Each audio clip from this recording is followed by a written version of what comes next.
Hello guys, मैं नुसरात हसन। मैं रहमतुल्लाह। मैं हूं फरूक अहमद। आप देख रहे हैं world real reaction YouTube channel. Video अच्छी लगे चैनल को ज़्यादा से ज़्यादा लाइक शेयर और सब्सक्राइब करें। तो चलते हैं आज की वीडियो। जब वर्ल्ड अफेयर की प्रशासन की वीडियो पीओ के पर स्टेटमेंट जो अमित शाह की भी अभी बहुत गर्दिश में है। कल देखते हैं वीडियो, फिर देते हैं इस पर रिएक्शन।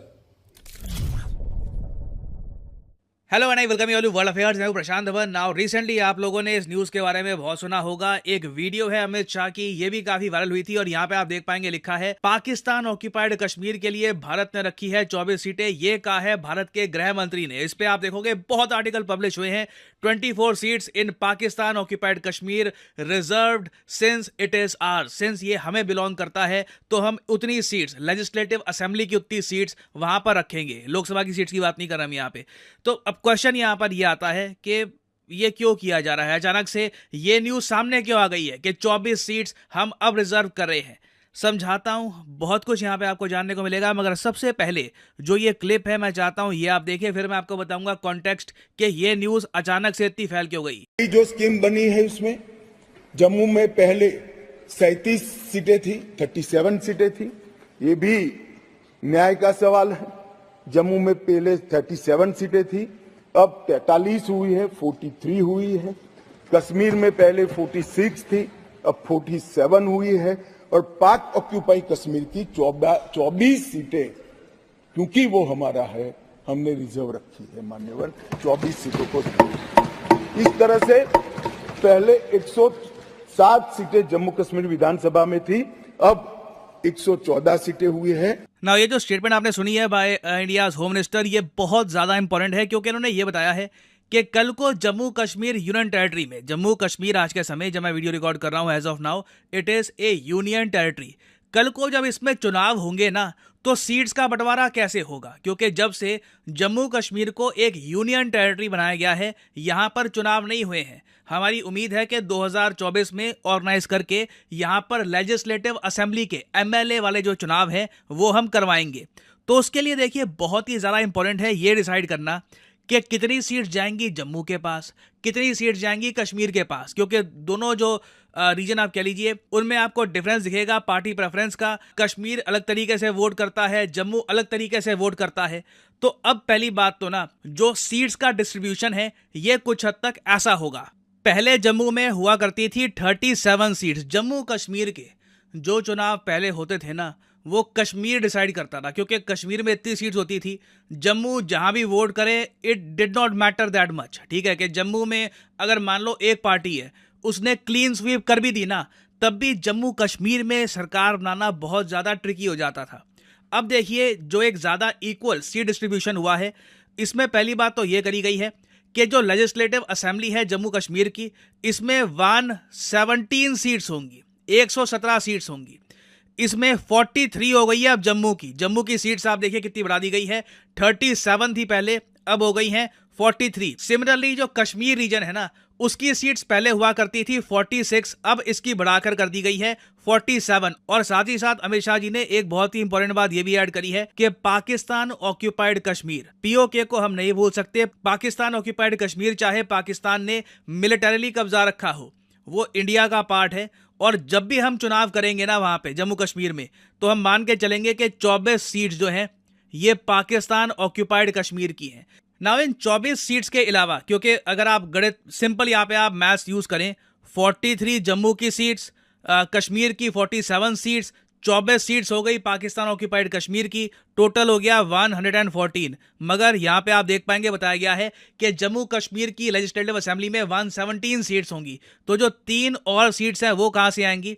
2 सीट रिजर्व होगी कश्मीर पंडित कम्युनिटी के लिए, वहां से सीधा अब इनको चुनाव जीत के नहीं आना। जो 2 कश्मीरी पंडित मौजूद होंगे as MLA in the legislative assembly, ये चूज करेंगे lieutenant governor of Jammu and Kashmir. और लेफ्टिनेंट गवर्नर को कौन डिप्लॉय करता है? President of India. उसके अलावा 1 सीट रिजर्व होगी for Pakistan occupied Kashmir people, इनको भी नॉमिनेट करेंगे the lieutenant governor of India. तो आप गणित देख लीजिए, कल को मान लो चुनाव होता है ना जम्मू कश्मीर यूटी में, मान लो एक पॉलिटिकल पार्टी है, एक एग्जांपल आपको बता रहा हूं, मान लो एक पॉलिटिकल पार्टी है, ये सारी जम्मू की जो सीट्स हैं 43 की 43 ये जीत जाती है, साथ ही साथ जो 3 रिजर्व्ड एमएलए हैं वो भी सपोर्ट कर देते हैं इस पार्टी को, टोटल इनके पास हो गई 46 सीट्स। और कश्मीर टेरिटरी में मान लो इनकी 2-3 सीट्स भी आ गई ना, 2-3 सीट्स भी आ गई, तो आप कह लीजिए सरकार ये बना लेंगे।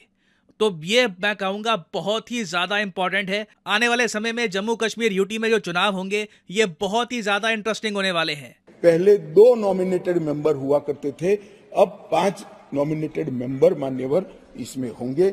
जम्मू कश्मीर के कानून के हिसाब से 2 महिलाओं को राज्यपाल द्वारा मनोनीत किया जाता है और धारा 15 के अनुसार किया जाता है। और अब इसमें कश्मीरी प्रवासियों में से 2, जिसमें से 1 महिला, और पाक ऑक्यूपाई कश्मीर से 1 नामांकन किया जाएगा। तो ये बात थोड़ा सा वैसे मैं और ऐड कर दूं कि 2 महिलाओं के लिए सीट्स पहले से ही रिजर्व थी, तो अब जो टोटल रिजर्व सीट्स हो गई है ना जम्मू कश्मीर लेजिस्लेटिव असेंबली में, ये हो चुकी हैं 5। तो इलेक्शंस पे अगेन इसका ह्यूज इंपैक्ट आएगा ना। अब यहाँ पे आपका एक क्वेश्चन ये भी आएगा कि ये सब अचानक से इसकी न्यूज कैसे आ गई, ये हमने कैसे लागू किया है? तो इसका आंसर आपके सामने है। रिसेंटली लोकसभा में 2 बिल पास किए गए हैं जम्मू कश्मीर से रिलेटेड, उसी के वजह से ये इंपैक्ट हम देख रहे हैं। पहला जो बिल है इसका नाम है the Jammu Kashmir reorganisation amendment bill. इससे जो जम्मू कश्मीर रीऑर्गेनाइजेशन एक्ट है इसमें बदलाव किए गए हैं, अमेंडमेंट हुई है एक, ठीक है। दूसरा यहाँ पे है Jammu Kashmir reservation amendment bill. तो रिजर्वेशन का जो जम्मू कश्मीर में ऑलरेडी एक्ट है उसमें भी बदलाव किए गए हैं। तो जो ये दोनों बिल हैं ये लोकसभा में हो चुके हैं पास। उसके बाद ही हमने देखा कि भारत के होम मिनिस्टर ने यह स्टेटमेंट दी है। अब वैसे मुझको यहाँ पर एक बात ऐड करनी पड़ेगी कि जो ये 24 सीटें हमने रिजर्व कर रखी है ना पाकिस्तान ऑक्यूपाइड कश्मीर के लिए ना, जब हम कहते हैं ना पाकिस्तान ऑक्यूपाइड कश्मीर, तो ये पूरा एरिया जो है ना, देखो पाकिस्तान ने तो ये एरिया डिवाइड कर रखा है। ये इस एरिया को ये कहते हैं गिलगित बाल्टिस्तान, इसको ये कहते हैं जी AJK। तो हम लोग तो ओवरऑल ये एरिया और ये सारा एरिया इसको कहते हैं Pakistan occupied Kashmir. Now India ने ना 1956 से, जी हाँ 1956 से, जब सबसे पहले जम्मू कश्मीर का संविधान बनाया गया था, आज के समय जम्मू कश्मीर का संविधान नहीं है, जब जम्मू कश्मीर का संविधान बनाया गया था ना, उसी टाइम से हमने ये प्रोविजन रखा था कि जो पाकिस्तान ऑक्यूपाइड कश्मीर है उसकी सीट्स हम रिजर्व रखेंगे। तो अब बेसिकली हुआ क्या है कि संविधान तो हट गया, मगर जो ये प्रोविजन है ना कि जम्मू कश्मीर का जो एरिया कब्जा रखा है पाकिस्तान ने उसकी 24 सीट्स रिजर्व रहेगी, वो प्रावधान हम नहीं हटा रहे, वो हम कंटिन्यू करके रखेंगे, वो लेगेसी आगे बढ़ती रहेगी। और ये आप कह लीजिए एक हिस्टोरिकल ब्लंडर भी था इंडिया का कि हमने पाकिस्तानी आर्मी के अगेंस्ट उस टाइम 1947 में इतना ज़्यादा स्ट्रॉन्ग एक्शन लिया नहीं। इन लोगों ने बहुत सारा एरिया POK का कब्जा लिया। ये इशू भी बाय द वे वैसे पार्लियामेंट में डिस्कस किया गया था। जो आज के समय करंट होम मिनिस्टर हैं अमित शाह जी, इन्होंने आलोचना भी करी उस टाइम के PM की, जवाहरलाल नेहरू की, कि उन्होंने डिसाइसिव एक्शन नहीं लिया।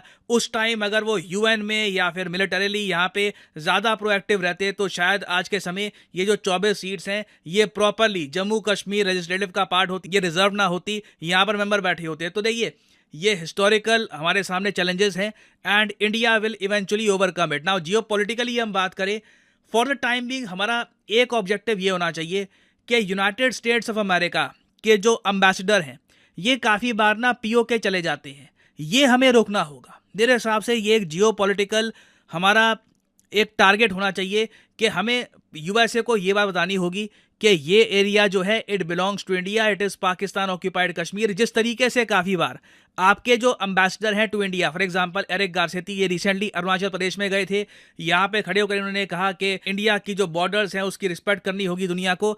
सेम केस हमको POK में भी चाहिए। This is very very important. और आई थिंक US इंडिया की जो फ्रेंडशिप है उसका असली टेस्ट इसी बात को लेकर होगा कि क्या इंडिया की सॉवरेनिटी को US इंपॉर्टेंस देगा या नहीं देगा। जो खालिस्तान वाला इशू है उसको लेकर मेरे हिसाब से थोड़ा बहुत ट्रस्ट इरोड हुआ है, बट इंडिया डेफिनेटली US को ये कह सकता है कि इन द फ्यूचर अपने रिप्रेजेंटेटिव्स, अपने मेंबर ऑफ पार्लियामेंट, अपने एम्बेसडर्स को स्पेशली POK में मत भेजिए। It is an integral part of India. और फाइनली यहाँ पे मैं आपसे एक सवाल पूछूंगा कि हाल ही में इंडिया ने $250 मिलियन का उधार दिया है किस देश को, ताकि वो अपना एग्रीकल्चरल सेक्टर मॉडर्नाइज कर पाए। ये हैं यहाँ पे आपकी options, Nigeria, south Africa, north Korea या फिर केनिया। कमेंट सेक्शन में करिए उत्तर। रिसेंटली इस टॉपिक से रिलेटेड बहुत आर्टिकल पब्लिश हुए हैं, तो you should know the answer of this question. जो लोग सही आंसर करेंगे, कोशिश करूंगा कि उनकी कमेंट को मैं हार दे दूं, ताकि बाकी लोग भी समझ पाएं कि सही उत्तर क्या है। और अनअकैडमी के देखिए ऑफर चल रहे हैं आज के समय। ये जो ऑफर्स हैं इनको आप यूज कर सकते हैं टू गेट डिस्काउंट। तो कमेंट सेक्शन में लिंक आपको मिल जाएंगे, आप यहाँ। तो जी दोस्तों, वीडियो होगी खत्म। अच्छा, अमित शाह ने ये कहा है को जो यानी कि वो अपनी असम्बली में बात कर रहे थे कि जो POK यानी कि पाकिस्तान ऑक्युपाइड कश्मीर है, वो हम क्योंकि वो हमारा है, वो हमने एक ना एक नहीं लेना है, इसलिए हमने पहले जो सीट्स हैं वो डिवाइड कर दी कि 24 सीट्स जो हैं रिजर्व रखी हैं कि मतलब एक ना एक दिन वो हम उसको ले लेंगे। रहमतुल्लाह, क्या बोलना चाहोगे इस पर? फिर मैं भी इस पर डिस्कशन, क्या लगता है आपको? ये इतना इजी है जितना ये बता रहे हैं? नहीं भाई, देखें कि इजी तो इस तरह पाकिस्तान, बड़ी पाकिस्तान में बात करते रहते हैं। देखेंगे बात भाई, अभी तो उन्होंने बकायदा प्रैक्टिकली ये करके दिखा दिया कि उन्होंने सीट्स भी रिजर्व कर दी उनके लिए। चलो वो तो ठीक है, वो वहाँ के लोगों को बता रहे हैं कि भाई हम आपके लिए कितनी आपकी हमारी नज़र में कदर है। और आप देखें कि हमने अभी से POK के इंडिया के साथ मिला भी नहीं है, फिर भी उनका पहले से जो है ना एतमाद हासिल करने के लिए ये बयान भी हो सकता है, जहाँ तक मेरी सोच है। लेकिन देखें कि सही है भाई, मैं जो है ना अगर वो आपसे भी कहते हैं मिलना चाहते हैं तो मिलने, लेकिन जो पाकिस्तानी जो है ना फौज है या पाकिस्तानी गवर्नमेंट है, ये इस तरह नहीं होगा, आसानी से नहीं होगा। बड़ी जो है ना इस पे नहीं, जितनी आसानी से उन्होंने ये कह दिया कि कश्मीर जो है उस पर हमने सीट्स रख दिए हैं और वो हमारा है, चले मानते हैं उनका होगा। क्या ये अमली तौर पर इतना इजी है? ये अमली तौर पर बिल्कुल इजी नहीं है। ये जो अमित शाह है ना, अमित शाह, ये बिल्कुल हमारे फवाद चौधरी और शेख रशीद की तरह हैं। बात करें foreign minister doctor S Jaishankar की, वो बात करते हैं उस देखें कि पूरे एक ना मतलब लोग बैठे हुए थे वो आपकी अदालत में, तो उन्होंने जो जवाब दिया वो कमाल का जवाब भी सही दिया इनसे, और अपना है ना नहीं, ओवर तो ये भी नहीं हुए। नहीं, ये मतलब कुछ ज्यादा ही हो गया। नहीं, उन्होंने भी तरीके से बात की है, मुझे लगता है। लेकिन जो भी है ना, मैं ये समझता हूँ कि इस तरह नहीं है। ठीक है, वक्त होने पर वक्त कुछ भी हो सकता है कि पाकिस्तान से बांग्लादेश अलहदा हो गया था, हो सकता है अभी ये POK भी अलहदा हो जाए, लेकिन जोर जबरदस्ती से ये कभी भी नहीं होगा। अगर आप कहेंगे ना हमारे पास इतनी पावर आ चुकी है कि हम जोर जबरदस्ती पाकिस्तान से ले लेंगे, जो पाकिस्तान की कंडीशन है ना, जो हालात चल रहे हैं, कुछ भी हो सकता है यहाँ पर। मतलब कि हो सकता है कि वो खुद ब खुद ही उधर चले जाए। चलो, ये तो मैं भी बात कर रहा हूँ कि वहाँ के जो लोग हैं ना वो मिलना चाहें तो वो मिल सकते हैं।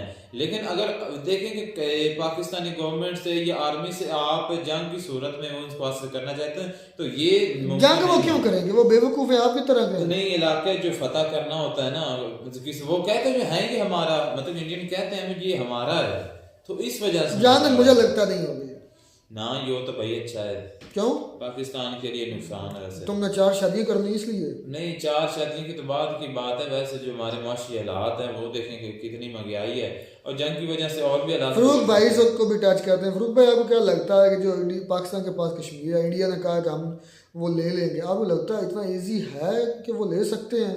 उनकी जो है ना फौज, वो 4थे नंबर पर है तकड़ी, और हमारी 7वें नंबर पर है। उनकी इकॉनमी 5वें नंबर पर है, हमारी 7वें पर आ गई है। 7वें नंबर पर यार उनका बजट देखें कि 70 मिलियन। एक मिनट रहमतुल्लाह, मैं बाद में करता यार मैं तो शौक और सब्र कर ले, हौसला कर ले, ब्रेकों पर पैर रख ले। मैं फरूक भाई से कुछ ब्रेक तो भी फेल होगी यहाँ तो, मैं तो हैरान हाँ, क्या लगता है फरूक भाई इतना इजी है? तुम क्या सीन देखो, इंडिया हमारे से कश्मीर लेने जा रहा है, आपको क्या लगता है इतना इजी है जितना वो बता रहे हैं असम्बली के अंदर खड़े होकर?